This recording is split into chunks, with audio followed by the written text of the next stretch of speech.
Varicose শিরার জটিলতা, এই রোগ সম্পর্কে এখনো মানুষের মধ্যে রয়েছে তীব্র সচেতনতার অভাব। তার কারণ হচ্ছে এই প্রথম দিককার উপসর্গগুলো মূলত আমরা সবাই কম বেশি ইগনোর করে যাই। পা ফোলা, পায়ের জ্বালা পোড়া ভাব, যন্ত্রণা হওয়া এবং চামড়ার রং পাল্টে যাওয়া। শুরুতেই যদি আমরা একটু সচেতন হয়ে এগুলোকে আন্ডার ট্রিটমেন্ট নিয়ে আসি, তাহলে হয়তো ভেরিকোজ ভেনের সমস্যাগুলো ভবিষ্যতে বড় কোনো রোগের দিকে আমাদের নিয়ে যাওয়া থেকে অনেকটাই বাঁচাতে পারে। আর এই বিষয় নিয়ে যেমন নানান প্রশ্ন আপনাদের মনের মধ্যে রয়েছে, আমার মনের মধ্যেও রয়েছে।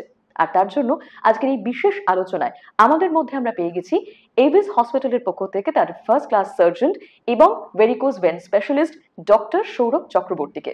Please welcome sir. আচ্ছা, এই ভেরিকোজ ভেন, এই যে অসুখটা, এটার প্রাথমিক উপসর্গ কি, যেটা আমরা প্রথমেই আইডেন্টিফাই যদি করি তাহলে এটা বড় কোনো সমস্যা থেকে আমাদের বাঁচাতে পারে? ভেরিকোজ ভেনের প্রাথমিক আমাদের কাছে সিমটম বলতে যেগুলো আসে তার মধ্যে মোস্টলি থাকে ডায়ালেটেড ভেন্স, মানে শিরার ফোলা ভাব, বাইরে থেকে পায়ে ফোলা শিরা দেখা যাচ্ছে।